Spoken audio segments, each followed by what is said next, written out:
Baiklah sobat semuanya, bagi teman-teman yang saat ini belum mengisi DRH dan juga belum mengakhiri pengisian DRH, segera saja dilakukan. Dan setelah kita melakukan pengakhiran proses pengisian DRH, maka akan terjadi perubahan akun kita seperti ini.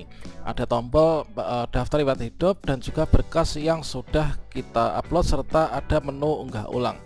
Nah, terkait tentang pemberkasan, di sini kita akan memberikan contoh kesalahan fatal saat teman-teman mengisi DRH pemberkasan dan juga dampaknya kira-kira seperti apa. Apakah nanti bisa mengakibatkan batal diangkat atau bagaimana? Nah, di sini peserta pemberkasan NIP3K Guru dan juga teknis wajib mengetahuinya. Bagaimanakah informasinya? Silahkan simak video ini sampai selesai. Namun sebelum kita lanjutkan, perlu saya ingatkan, bagi teman-teman yang mungkin baru saja menemukan channel ini, silakan klik tombol subscribe-nya dan aktifkan notifikasi loncengnya, sehingga nanti jika ada update video terbaru, kalian tidak akan ketinggalan informasi.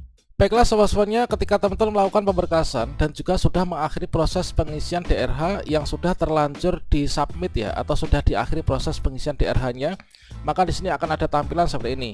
Anda telah mengisi dan mengirim daftar riwayat hidup. Pastikan Anda selalu mendapat informasi terbaru mengenai pelaksanaan seleksi CSN melalui situs resmi BKN dan juga instansi pilihan Anda.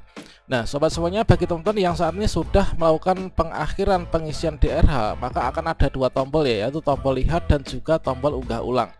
Nah teman-teman, di sini dipastikan kembali meskipun kita sudah mengakhiri proses pengisian DRH nanti sebelum di tanggal 5 ya, yaitu tanggal 4. Dan nanti kita untuk tombol unggah ulang ini masih ada ya. Jadi nanti kita masih bisa memperbaiki berkas yang di sini kita isikan. Kita cermati kembali untuk berkas-berkas yang kita sudah upload, apakah sudah sesuai dengan buku petunjuk pengisian DRH dan apakah juga sudah sesuai dengan petunjuk atau panduan dari masing-masing instansi yang kita lamar. Nah, kalau misalkan di sini ada kesalahan ya dari berkas yang kita upload, tentunya nanti akan berdampak pada pengangkatan kita sebagai ASN P3K. Seperti apakah contohnya? Mana di sini diberikan salah satu contoh dari teman-teman nakes ya, dari P3K tenaga kesehatan kemarin, yang mana memberikan informasi penting untuk kita, yaitu share pengalaman bagi P3K Guru yang lagi pemberkasan. Saya ini adalah P3K nakes, kemarin itu ada yang fatal ya, yaitu untuk surat kesehatan rohani itu kebanyakan cuma surat dari puskesmas. Padahal untuk surat tersebut itu harusnya dari dokter spesialis jiwa ya, yang mana pada akhirnya dampaknya ya, ini adalah dari 17 orang yang berkasnya itu nanti dikembalikan. Nah akhirnya teman-teman yang di sini surat rohaninya dari puskesmas saja, ini adalah 17 orang ini berkasnya dikembalikan oleh BKN ya, untuk diperbaiki. Dan dampaknya ini adalah molor penerimaan SK P3K, yaitu akibat 17 orang tersebut. Nah sobat semuanya, seperti yang kita ketahui bahwasannya untuk kita itu melakukan pemberkasan, selain kita itu mengacu pada buku petunjuk pengisian DRH dan berkasan ya, namun kita juga harus mengikuti panduan dari masing-masing Pemda yang tentunya juga sudah memberikan petunjuk untuk kita. Nah jadi di sini sudah ditetapkan apakah kita itu untuk cari suratnya itu dari mana untuk berkas-berkasnya itu.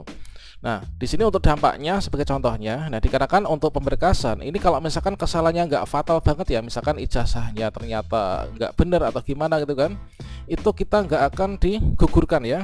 Nah seperti halnya seperti ini, kalau misalkan hanya kesalahan dari pemberkasan yang seharusnya inilah surat keterangan kesehatan rohani ini adalah dari RSUD, kemudian di sini kita dari puskesmas, maka di sini untuk berkasnya itu dikembalikan untuk di apa, yaitu untuk dilakukan perbaikan.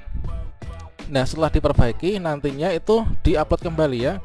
Nah untuk dampaknya selain dikembalikan dari 17 orang ini, tentunya kalau misalkan berkasan itu SPTJM dari satu Pemda itu sama semua ya, yaitu ada by name by address dalam SPTJM itu. Jadi kalau misalkan ada satu atau dua saja yang mengalami kesalahan, maka nanti berdampak pada semuanya itu juga akan mengalami kemoloran ya untuk penerimaan SK P3K-nya.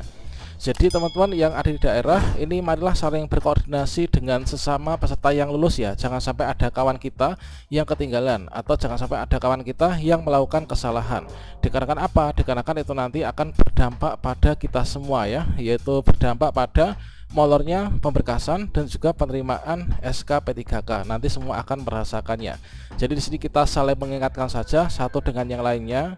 Untuk menghindari hal tersebut, tentunya di sini juga dari BKN ini memberikan fitur ya, fitur baru setelah teman-teman mengakhiri proses pengisian DRH, masih diberikan kesempatan untuk mengunggah ulang atau memperbaiki berkas yang mungkin saat ini masih ada yang keliru. Nah, tadi ada yang komentar di video sebelumnya, yaitu kawan kita itu merasa berterima kasih setelah ada video ini ya. Karena ada menu tombol unggah ulang yang awalnya yang seharusnya adalah ijazah ya, ijazah S1 yang harus diupload, ternyata keliru akta 4-nya yang diupload. Nah, untung saja di sini masih ada tombol unggah ulang ini ya. Kalau misalkan sudah nggak ada ini, atau mungkin pemberkasan kita ini sudah terlewat dari tanggal 5, maka kita nggak bisa lagi untuk memperbaiki ataupun juga mengunggah ulang berkas kita. Tentunya bukan hanya berkas yang harus kita cermati dan perhatikan untuk kebenarannya atau jangan sampai ada yang tertukar, namun segala sesuatu untuk berkasan ini kita mengacu pada arahan masing-masing instansi yang kita lamar. Dan sebagai contohnya adalah kalau misalkan di daerah kami ya, yaitu di Kabupaten Ngawi, di sini juga sudah memberikan panduan yang sangat rinci ya terhadap teman-teman. Yaitu misalkan di sini untuk file surat keterangan sehat jasmani dan juga rohani, ini adalah untuk peruntukannya ini sudah ditetapkan, yaitu disamakan semuanya, yaitu untuk persyaratan pengangkatan P3K tenaga guru pemerintah Kabupaten Ngawi.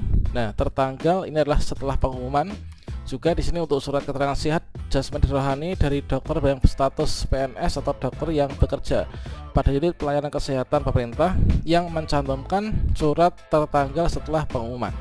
Kemudian juga sudah ditemukan untuk pencarian berkas itu dari mana, yaitu kalau misalkan yaitu untuk surat keterangan sehat jasmani dan juga rohani itu ditentukan yaitu di rumah sakit umum daerah ya, yaitu di rumah sakit yang ditentukan oleh BKPSDM. Jadi seluruh peserta P3K guru yang lulus itu semua mengikuti mencari berkas itu di RSUD ya, dan juga dilakukan penjadwalan. Dikarenakan untuk peserta yang lulus tahun ini ada ribuan teman-teman. Kemudian juga sudah ditentukan juga untuk panduannya, misalkan di sini terkait tentang surat keterangan sehat rohani itu adalah dari unit psikiatri rumah sakit pemerintah yang ditandatangani oleh dokter spesialis penyakit jiwa. Inilah dari RSUD ya. Jadi kalau misalkan kita mencarinya itu dari puskesmas, itu mungkin bisa memberikan suratnya. Namun tentunya untuk surat itu nanti tidak akan memenuhi syarat. Nanti tidak memenuhi syarat untuk kita mengikuti pemberkasan ini, dikarenakan sudah ditentukan untuk perolehan suratnya itu dari level mana. Termasuk juga untuk SKCK itu adalah dari Polres ya, yaitu dari kantor polisi yang tingkatnya itu di kabupaten atau kota. Jadi kalau misalkan di Polsek itu nanti tentunya juga nggak sesuai ya dengan buku panduan dan arahan dari Pemda.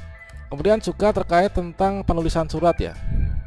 Ya, mana di sini untuk surat keterangan sehat jasmani dan juga rohani itu adalah diunggah pada sscsn.bkn.id kan, link pemberkasan. Kemudian untuk nomor surat keterangan sehat jasmani dan rohaninya itu pada DRH itu ditulis keduanya ya, dengan dipisah dengan garis double miring seperti ini. Ini adalah sedangkan tanggal yang digunakan itu adalah tanggal surat keterangan sehat jasmaninya. Meskipun dari keduanya ini ditulis, untuk tanggal suratnya ini ditetapkan yaitu tanggal surat keterangan sehat jasmaninya. Oke, demikian sobat-sobatnya, semoga bisa bermanfaat ya untuk kita semuanya. Marilah kita maksimalkan usaha kita ini dan melakukan segala sesuatu dalam hidup kita ini secara maksimal. Demikian, wassalamualaikum warahmatullahi wabarakatuh.